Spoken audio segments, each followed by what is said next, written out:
মুক্তিযুদ্ধের রক্ত স্নাত সংগঠন, মুক্তিকামী মানুষের প্রিয় ঠিকানা বাংলাদেশ জামাত ইসলামী কক্সবাজার সদর উপজেলার অন্তর্গত খোরশকল ইউনিয়নের 7 নম্বর ওয়ার্ডের উদ্যোগে আয়োজিত আজকের এই বিশাল কর্মী ও সহযোগী সম্মেলনের সম্মানিত সভাপতি বিশিষ্ট আলেমে দ্বীন জনাব মৌলানা হাবিবুর রহমান সাহেব দামাত বরকাতুল আলিয়া, আজকের এই সম্মেলনের অন্যতম রৌনক বক্স মেহমান, অন্যতম আকর্ষণ, যারা জামাতের সম্মানিত কর্ম পরিষদ সদস্য, বিশিষ্ট আইনজীবী, মজলুম জননেতা শ্রদ্ধেয় বড় ভাই জনাব অ্যাডভোকেট জাফরুল্লাহ ইসলামাবাদী। আজকের প্রোগ্রামে উপস্থিত ছিলেন কক্সবাজার সদর রাম ও ঈদগাঁও আসনের আগামী দিনের আশা আকাঙ্ক্ষার প্রতীক মজলুম জননেতা জনাব শহীদুল আলম বাহাদুর। আজকের প্রোগ্রামে আমাদের মাঝে উপস্থিত আছেন, আমার পূর্বে আপনাদের সামনে সুন্দর বক্তব্য রেখে গেছেন এই এলাকার কৃতি সন্তান, জাতীয় ইমাম সমিতি কক্সবাজার জেলা শাখার সম্মানিত সভাপতি। একজন জবাব দিলেন।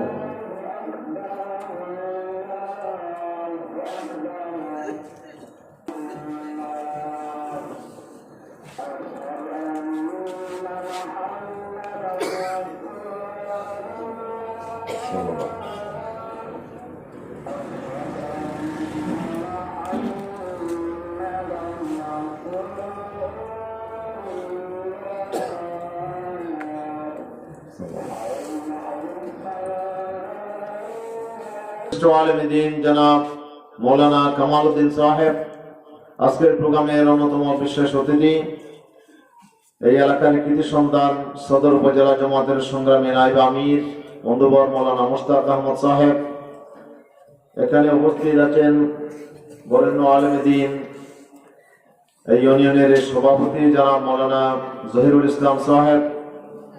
উপস্থিত আছেন আমার শ্রদ্ধেয় মামা জনাব মৌলানা মুস্তাসিম বিল্লাহ।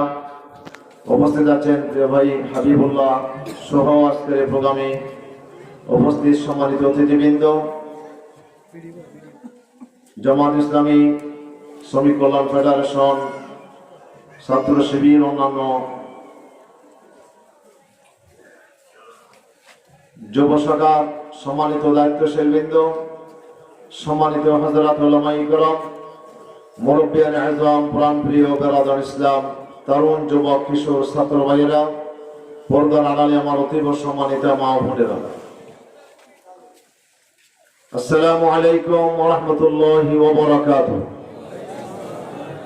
আমরা শুরুতেই মহান আল্লাহ পাক রব্বুল ইজ্জতুল জালালের শাহী দরবারে অযথা করে শুকর আদায় করছি, যিনি আমাদেরকে অত্যন্ত দয়া এবং মেহেরবানি করে আজকের এই সুন্দর আয়োজনে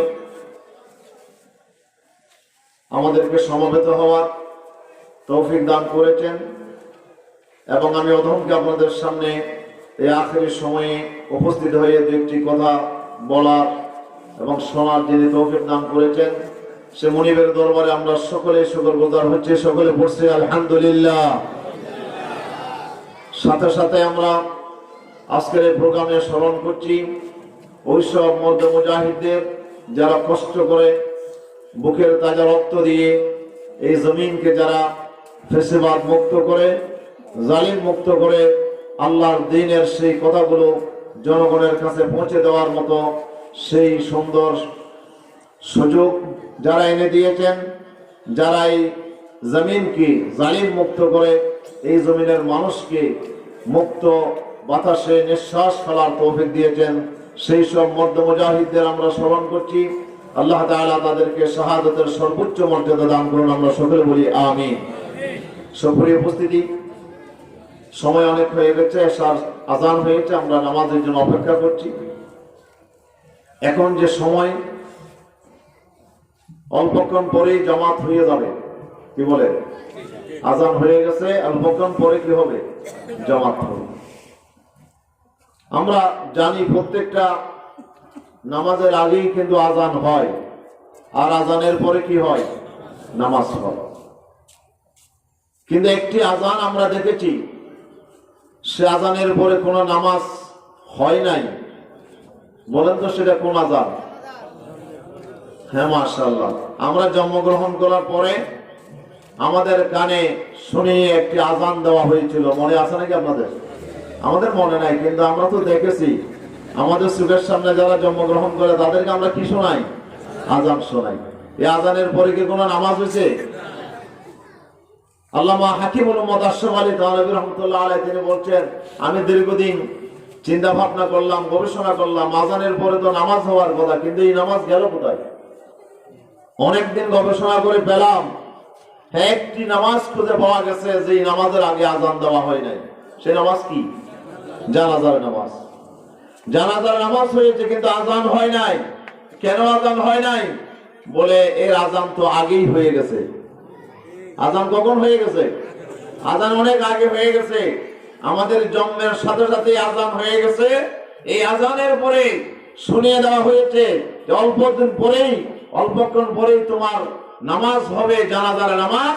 আজকে যেভাবে তোমাকে সামনে নিয়ে আজান দেওয়া হলো, ঠিক এইভাবে সামনে করেই তোমার জন্য একটি সালাত আদায় করা হবে, নামাজ আদায় করা হবে, ঠিক কিনা? তাহলে আজানের পরে কতক্ষণ তাকে নামাজ হইতে বলেন তো? 15 মিনিট। আর ফজরের নামাজে বেশি হলে আধা ঘন্টা।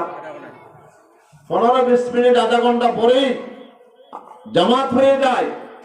আর হেরমে আপনারা দেখেছেন যে আজানের পরে বেশিক্ষণ সময় দেওয়া হয় না, হয়তো 5 মিনিট।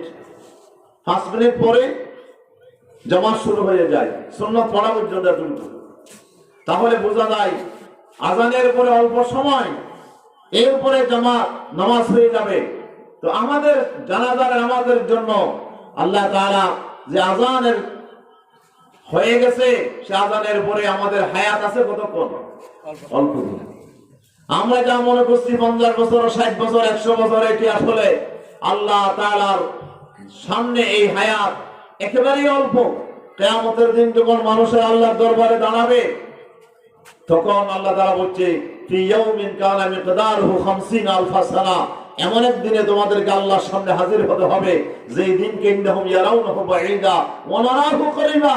যে দিনকে তোমরা দূরে মনে করছো, আল্লাহ বলছে আমি তো দেখতেছি এই দিনটা অনেক কাছে। এমন একটা দিনে দাঁড়াতে হবে যে দিনের সময়ের দূরত্ব হবে, সময়কাল হবে, মেয়াদকাল হবে 50,000 বছরের সমান। সুবহানাল্লাহ বল। একটা দিন, তবে সেটার মেয়াদকাল কত? 50,000 বছরের সমান। ওই দিনে যখন মানুষ হাজির হয়ে যাবে, তখন তাকে জিজ্ঞেস করা হবে, তুমি দুনিয়াতে কতদিন ছিলে? তখন সে বলবে, কান্নাহুম ইয়াওমা ইয়ারাউনাহা লাম ইয়ালবাসু ইল্লা আশিয়াতান আও দুহাহা।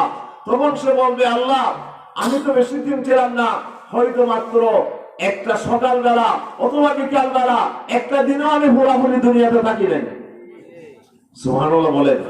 আজকে যে জীবনের জন্য আজকে আমরা যুদ্ধে নেমেছি, যে জীবনে আমরা হালুয়া রুটি খাওয়ার জন্য, আরামায়েশের জন্য, বিলাসিতার জন্য আমরা চিন্তা ভাবনা করছি, এটা সময়কাল একেবারে কম। এটা একেবারে ছোট্ট সময়। আল্লাহ তাআলা আমাদেরকে অল্প সময় এই দুনিয়াতে আল্লাহ তাআলা পাঠিয়েছেন। আল্লাহ রাব্বুল আলামিন আমাদেরকে পাঠানোর জন্য যেই আল্লাহ তাআলা সিদ্ধান্ত নিয়েছেন, আল্লাহ তাআলা বলেন, আল্লাযী খালাকাল মাউতা ওয়াল হায়াতা লিয়াবলুয়াকুম আইয়ুকুম আহসানু আমালা। আমি আল্লাহ তাআলা তোমাদের জন্য মৃত্যুর সময়সীমা ঠিক করে অল্প দিন একটা হায়াত দিয়ে আমি তোমাদেরকে পাঠিয়েছি। আমরা দুনিয়াতে আসার জন্য আমাদের কোনো স্বাধীনতা ছিল না। কি বলেন? আমি কোন দেশে আসবো, কোন সময় জন্মগ্রহণ করব, এটা কি আমাকে আল্লাহ প্রশ্ন করেছেন? আমার কি কোনো স্বাধীনতা ছিল? যদি আল্লাহ তাআলা জিজ্ঞেস করতেন কোন দেশে যাইবা, তাহলে আমরা সবাইকে বলতাম আমরা আমেরিকা যাব। কি বলেন? আমরা সবাই কানাডায় যাব। বাংলাদেশের মতো দরিদ্র দেশে আমরা জন্মগ্রহণ করব না। আর যদি বলতো তুমি কোন জমানায় আসবে, আমরা তো সবাই রাসূলের জমানায় আসতাম। কি বলেন? আল্লাহ রাসূলকে আমরা দেখতাম, রাসূলুল্লাহর জমানায় আসতাম। কিন্তু আমরা তো এসেছি 1,500 বছর পরে। সুতরাং আমাদের আসার সময় আমাদের কোনো স্বাধীনতা ছিল না, ঠিক কিনা? আবার যাওয়ার সময় কার কার স্বাধীনতা আছে? চাইলে যাব, না চাইলে যাব না, কোনো স্বাধীনতা আছে নাকি? হায়াতেরও কোনো স্বাধীনতা নাই, মৃত্যুরও কোনো স্বাধীনতা নাই, জন্ম মৃত্যুর কোনো স্বাধীনতা নাই। মাঝখানে অল্পক্ষণ সময়তে হায়াত আল্লাহ তাআলা আমাদের জন্য নির্ধারণ করেছেন।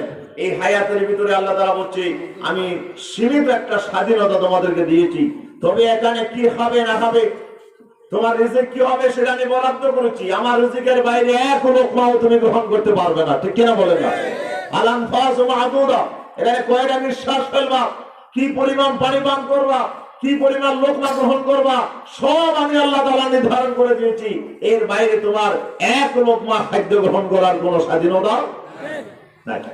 মৃত্যুর আগে ফেরেশতা এসে বলে ভাই বান্দা তোমার জন্য আমি সারা দুনিয়া খুঁজেছি, কিন্তু এক ফোঁটা পানি তোমার জন্য পাই নাই, যা বরাদ্দ ছিল সব শেষ, এখন তোমার যাওয়ার পালা। সুবহানাল্লাহ। বাতাসের ফেরেশতা এসে বলে সারা দুনিয়া খুঁজেছি, তোমার জন্য কোনো অক্সিজেন পাই নাই, তোমার অক্সিজেনের মাত্রা শেষ হয়ে গেছে, বরাদ্দ শেষ, এবার তোমার যাওয়ার পালা। সুবহানাল্লাহ বলেন। এভাবে আমাদের জীবনের সব বরাদ্দ যখন শেষ হয়ে যাবে তখন আমাদেরকে আল্লাহ তাআলা মৃত্যু দেবেন। এই জন্য মৃত্যুর নাম হচ্ছে ওয়াফাত। মৃত্যুর নাম কি? ওয়াফাত মানে পুরোপুরি দেওয়া। আল্লাহ তাআলা বরাদ্দ করেছেন, একটা সামান্য জিনিস আল্লাহ তাআলা বাকি রাখবেন না। আল্লাহ বলছেন ইজা জা আজালহুম লা ইস্তাখিরুনা সাআতান ওয়া লা ইস্তাকদিমুন। সময় যখন আসবে, যখন পুরোপুরি দেওয়া হবে, আল্লাহ তাআলা বলছে তোমাদেরকে পরিপূর্ণভাবে আল্লাহু ইয়াতাওয়াফাল আনফুস, আল্লাহ তাআলাই মানুষকে আল্লাহ তাআলা ওয়াফাত দান করেন। তার বরাদ্দ যখন শেষ হয়ে যায় তখনই আমাদের এই দুনিয়া থেকে চলে যাওয়ার পালা শুরু হয়ে যায়, ঠিক কি না? প্রিয় উপস্থিতি, তাহলে আমাদের হায়াতের মধ্যে স্বাধীনতা নাই, মৃত্যুর মধ্যে স্বাধীনতা নাই, এবং আমরা কি খাবো না খাবো রিজিকের মধ্যে কোনো স্বাধীনতা নাই। আমাদের জীবনে যে বিপদ আপদ আসবে তা কি বলে আসবে? অ্যাক্সিডেন্ট বলে না, বিপদ আপদ কি আসবে সেটা কার সিদ্ধান্ত?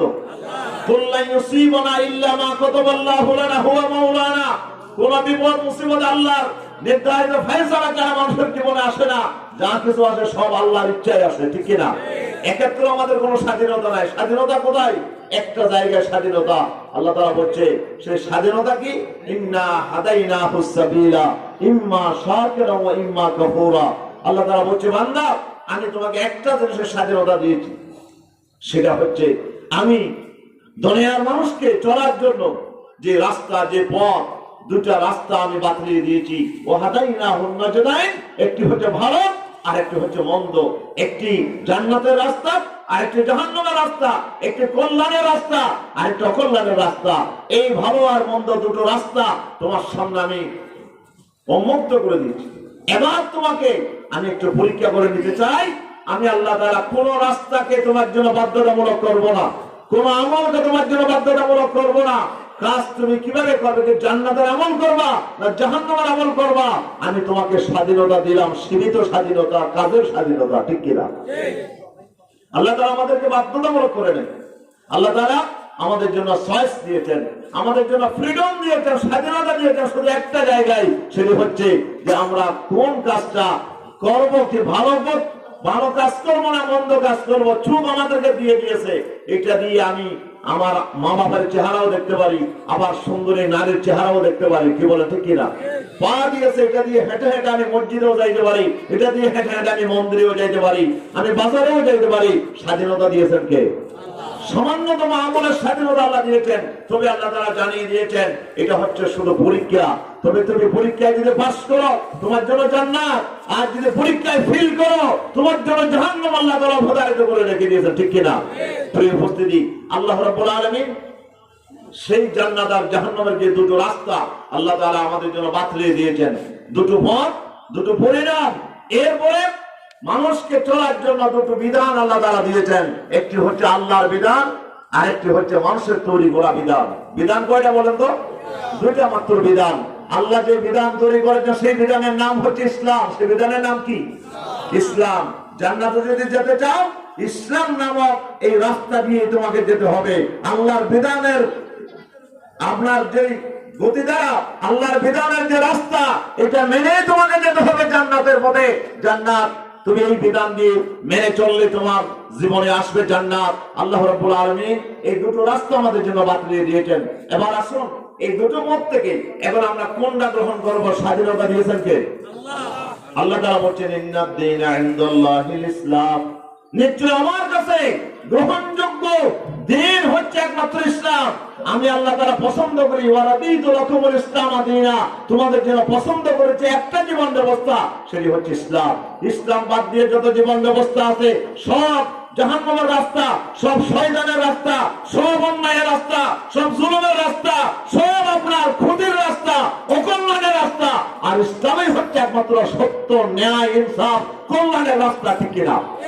এই রাস্তা বাদ দিয়ে আপনি যদি অন্য রাস্তা দিয়ে যান, আল্লাহ বলছে ইসলামের দীনা ফালান ইউকবালা মিনহু, ইসলাম বাদ দিয়ে অন্য রাস্তা অবলম্বন করলে আমার কাছে সেটি গ্রহণযোগ্য হবে না। তুমি সেই পুরস্কার পাবে না, তোমাকে জাহান্নামের অতল রক্ত তোমাকে বসতে হবে যদি তুমি ইসলাম বাদ দিয়ে চলে যাও। তাহলে রাস্তা কয়টা বলেন তো? দুইটা।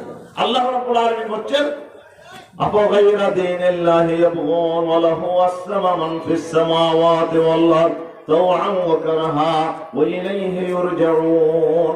আমার ইসলামের পথে সারা দুনিয়ার সব সৃষ্টিগুলো ইসলামের রাস্তা দিয়ে অবলম্বন করে তারা গেছে। আপনার আকাশ জমিনে যত সৃষ্টি আছে, গাছপালা, তরুলতা, আপনার সূর্য, চন্দ্র, গ্রহ, নক্ষত্র, আপনার প্রাণী জগৎ, পশু জগৎ, মৎস্য জগৎ, দুনিয়ার যত সৃষ্টি আছে সবগুলো একমাত্র আল্লাহর বিধান মেনে চলে, ইসলাম মেনে চলে, সেজন্য তারা শান্তির মধ্যে আছে, ঠিক কিনা বলেন না? এগুলো আমরা জানি তো কথা। তবে আল্লাহ রাব্বুল আলামিন হচ্ছে বান্দা, যে আমার ইসলাম যদি মানো, আমার দিয়ে বিধান যদি তুমি মানো, তাহলে তুমি শান্তিতে থাকবা। গোটা পৃথিবীতে আল্লাহ যে ইসলামকে মেনে নিয়েছে, তবে আমাদের জন্য আল্লাহ ইসলাম মানা এবং না মানার স্বাধীনতা আল্লাহ আমাদেরকে দিয়েছে। তুমি বলে দিয়েছে যে ইসলাম যদি মানো তুমি শান্তিতে থাকবা। তোমার বাস্তব প্রমাণ আল্লাহ তাআলা দুইটা প্রমাণ, অসংখ্য প্রমাণ দিয়েছেন। তার ভিতরে আমি দুইটা প্রমাণ আপনাদের সামনে তুলে ধরতে চাই।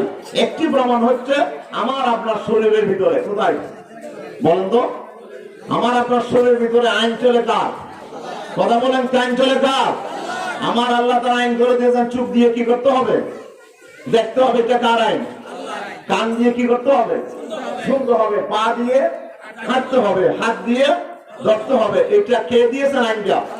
আমার শরীরে আইনটা আছে নাকি নাই? আছে। আমি যদি তার ব্যতিক্রম করি, আমি যদি বলি যে আমি পা দিয়ে হাঁটবো না, হাতে হাঁটবো, আচ্ছা হাত দিয়ে হাঁটা যাবে? কথা বলেন।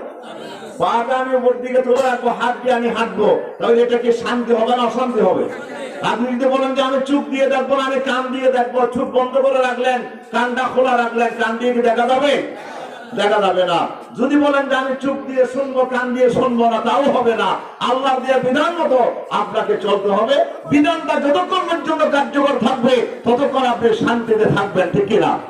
আমার আল্লাহ তাআলা আইন করে দিয়েছেন যে আমার শরীরের ভিতরে আমি যে খাদ্য খাই, এই খাদ্যগুলো আপনার এগুলো দিয়ে আল্লাহ ব্লাড তৈরি করে, রক্ত তৈরি করে, কি বলেন? এরপরে বর্জ্য যেগুলো হয়, পেশাব আর পায়খানা আকারে আল্লাহ তাআলা আমাদের শরীর থেকে বের হওয়ার জন্য একটা রাস্তা আল্লাহ তাআলা তৈরি করেছেন। একটা মূত্রনালী আর একটা পেশাব আপনার পায়খানা করার একটা নালী, দুইটা রাস্তা আমাদের শরীরে আছে। প্রত্যেকটা মানুষের ভিতরে আছে নাকি নাই? আচ্ছা, এটা হলো আল্লাহর আইন। আমরা পানি খেলাম, উদ্বৃত্ত পানিগুলো পেশাব আকারে কি হয়ে গেল? বের হয়ে গেল। আইন করে দিয়েছেন কে? আল্লাহ। একটু ভালো করে চিন্তা করেন। আপনি যে দল করেন না ভাই, আপনি জামাত করেন, আপনি বিএনপি করেন, আওয়ামী লীগ করেন, জাতীয় পার্টি করেন, আপনি জাসদ করেন, নাস্তিক করেন, আপনি যত দল করেন না কেন, কিন্তু আপনার শরীরের ভিতরে আইন চলে কার? আল্লাহর আইনটা দিয়েই তো আপনি শান্তিতে আছেন। আপনি একটু চিন্তা করে দেখেন, আল্লাহ বলছেন ওয়াফি আনফুসিকুম আফালা তুবসিরুন। এ মানুষেরা, তোমার নিজের ভিতর দেখো, একটু চিন্তা করে দেখো, তোমার শরীরের ভিতরে কার আইন চলে? আমি আল্লাহর আইন চলে বলে তুমি আজকে শান্তিতে আছো। আইনটা যদি বাধাগ্রস্ত হয়, আইনটা যদি না চলে, তখন কি অবস্থা হবে? একটু চিন্তা করে দেখেন, পেশাব বন্ধ হয়ে গেছে। কি হয়ে গেছে বলেন তো? পেশাব বন্ধ হয়ে গেছে। আচ্ছা, আবার শান্তি না অশান্তি? সবার কি অশান্তি না? আমি যারা করে ওরা অশান্তি নাই, বিএনপি যারা করে তাদের অশান্তি নাই। বলে যে আল্লাহর আইন অচল হয়ে গেছে, সমস্যা কি? হ্যাঁ না, আমরা পেশাবের রাস্তা দিয়ে পেশাব করবো না, আমরা মুখ দিয়ে বের করে পেশাব করে বের করে দেবো।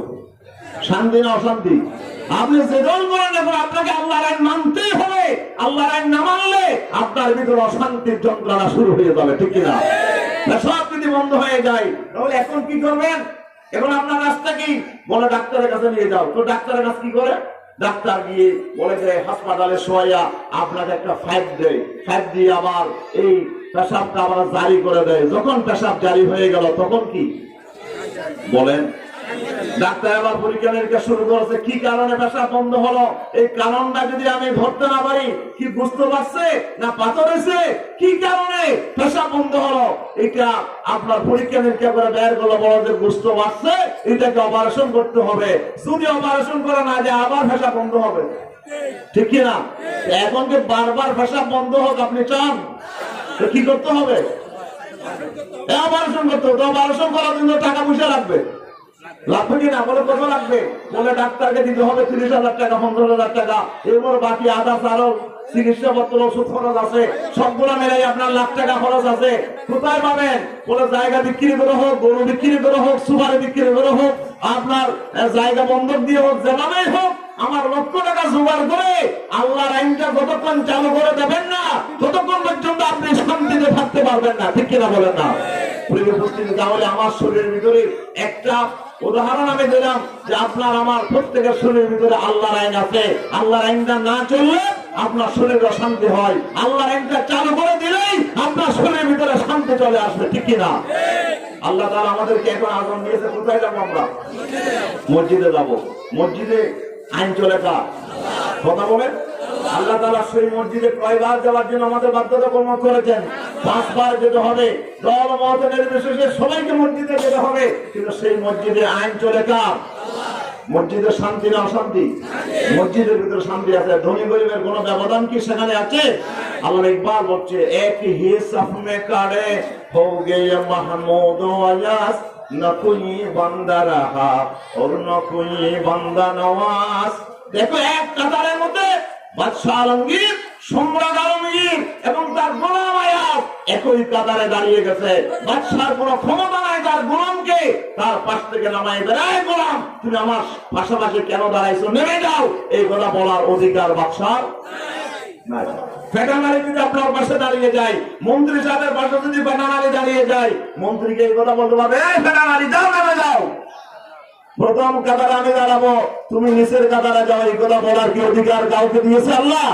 মসজিদে গেলে আমরা ধনী গরিব সবাই সমান। তাহলে আল্লাহর বিধান যেখানে চলে সেখানে কারো হুকুম নাই, কারো আইন চলে না, আল্লাহর আইন চলে বলেই এই মসজিদের ভিতরে আমাদেরকে ডেলি 5 বার দিতে বলেছে, এই দুনিয়ার মানুষেরা দেখো আল্লাহর আইন যেখানে চলে সেখানে শান্তি আছে।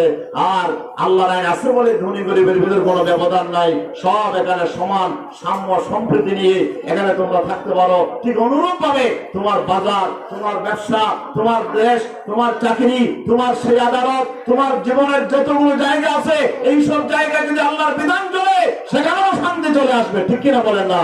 আজকে মারামারি অশান্তি কেন? সারা দুনিয়াতে অশান্তির আগুন কেন জ্বলতেছে? শুধু একটা কারণ, অশান্তির কারণ হচ্ছে আমরা আল্লাহর বিধান থেকে আমরা সরে গেছি। আল্লাহর বিধান থেকে আমরা সরে যাওয়ার কারণে অশান্তি হয়ে গেছে, ঠিক কিনা? যিনি আমাদেরকে তৈরি করেছেন তার বিধান যদি আমরা মেনে চলতাম তাহলে আমরা শান্তি পেতাম। তার উদাহরণ কি? আমার মাঝে মধ্যে আমি বলি, নীলা বাজারে, নীলা বাজার চেনেন তো? হ্যাঁ, ওইটা নাম ছিল নীলা বাজার। নীলা বাজারে এক সময় একটা আপনার মানুষেরা দেখতেছে খেয়ে যেন ভাইয়ের মধ্যে গোটা দিয়ে গেছে, গোটা খাইয়ে এসে বলে তো কিরে মাঝে গোটা হতে পাইলাম। খুব চিন্তা করছে, পা ফেটে গেছে, কারো যন্ত্রণা হয়ে গেছে। এই বলে আমিও গোটা খাইছি, এই বলে আমিও গোটা খাইছি। কি দিয়ে আমার গোটা খাইছে কেন? তো দেখা গেল যে একটা পাগল আছে, পাগল, তার নাম হলো বছর পাগল। কি বছর পাগলা? সে জুতা পড়ছে, যে জুতা বানাইছে যে একটা ডান পায়ের জন্য আর একটা বাম পায়ের জন্য, কিন্তু সে পড়তে গিয়ে বাম পায়েরটা পড়ছে ডান পাইয়ে, ডান দিকেরটা পড়ছে বাম পাইয়ে। তাহলে ডান দিকেরটা যখন বাম পায়ে পড়ছে তখন মাথা একটা এদিকে বের হয়ে গেছে, ঠিক কিনা? আর বাম পাটা যখন এদিকে পড়ছে মাথা এটা এদিকে বের হয়ে গেছে। সে এখন খুব কষ্ট পাচ্ছে, কিন্তু সে কাউকে বুঝাইতে পারছে না জুতা পায়ে দিয়ে, সেও খুব কষ্ট পাচ্ছে। আবার সে যখন মানুষের বাসায় হাঁটে তখন মানুষ কি হয়? জুতা হয়, নিজেও কষ্ট পায় আরেকজনকেও কষ্ট দেয়। তাহলে জুতা যে বানাইছে সেই যেই পায়ের জন্য যেই জুতা বানাইছে সেই পায়ে যদি জুতাটা দেওয়া হয় তখন খুলে মানুষেরা ধরে তার জুতাটা বদলাই দিল, সে বলে যে বাজি আর শান্তি। এখন না তুমি তো অনেক মানুষের ভাগ কত করে দিয়েছো, গুদা দিয়ে শেষ করে দিয়েছো। আজকেও আমাদের কি অবস্থা, সারা দেশে আজকে, সারা পৃথিবীতে আজকে মানব জাতির সন্দেহের ভিতরে চলতেছে শুধুমাত্র একটা কারণ, সে কারণ হচ্ছে আল্লাহর দেওয়া সেই আইনকে আমরা বিধানকে না মানার কারণে, কোরআনের বিধানকে না মানার কারণে আজকে আমরা অশান্তির ভিতরে ভুগতেছি, ঠিক কিনা বলেন না? আমরা একে একে দুটি স্বাধীনতার যুদ্ধ আমরা করলাম, ৭১ করলাম, আমরা ২৪ সালে আবার স্বাধীনতার যুদ্ধ করলাম। আমাদের ছাত্র জনতা জীবন দিল শুধুমাত্র শান্তির জন্য। এই শান্তি আমরা কেমনে আসবো? অনেক দল ক্ষমতায় এসেছে, অনেক সরকার ক্ষমতায় এসেছে, কিন্তু আমরা চুরি বন্ধ হয় নাই, ডাকাতি বন্ধ হয় নাই, চাঁদাবাজি বন্ধ হয় নাই, মাস্তানি বন্ধ হয় নাই, আমাদের দেশে আপনার সেই সন্ত্রাস বন্ধ হয় নাই, অশান্তির আগুনে আমরা চলতেছি। আজকে সেই অশান্তির ভিতরে কি আমাদের জীবন যাবে? ইমানদার কোন সময়, ইমানদারের বৈশিষ্ট্য হচ্ছে রাসূলুল্লাহ বলেন লা ইউলদাবুল মুমিনু মিন জুহরিন ওয়াহিদিন মাররাতাইনি ও কামা ক্বালা আলাইহিস সালাতু ওয়াস সালাম। রাসূলুল্লাহ বলেন ইমানদারের বৈশিষ্ট্য হলো ইমানদার এক গর্ত থেকে দুইবার ধ্বংসিত হয় না। এক গাঁত থেকে, গাঁতের ভিতর কি আছে? সাপ আছে। সাপ আপনাকে একবার কামড় দিতে পারবে, কিন্তু ইমানদারকে দুইবার এক গর্ত থেকে কামড় দিতে পারে না, ঠিক কিনা? সেই ইমানদার না, সে মুনাফিক। আজকে আমরা সেই মুনাফিকের কাতারে আমরা নাম লিখেছি, ঠিক কিনা? আমরা কতবার ধ্বংসিত হলাম, আমরা বারবার শুধু প্রতারিত হচ্ছি, বারবার শুধু আমরা ধ্বংসিত হচ্ছি, বারবার আমাদের জীবনে ক্ষয় হচ্ছে।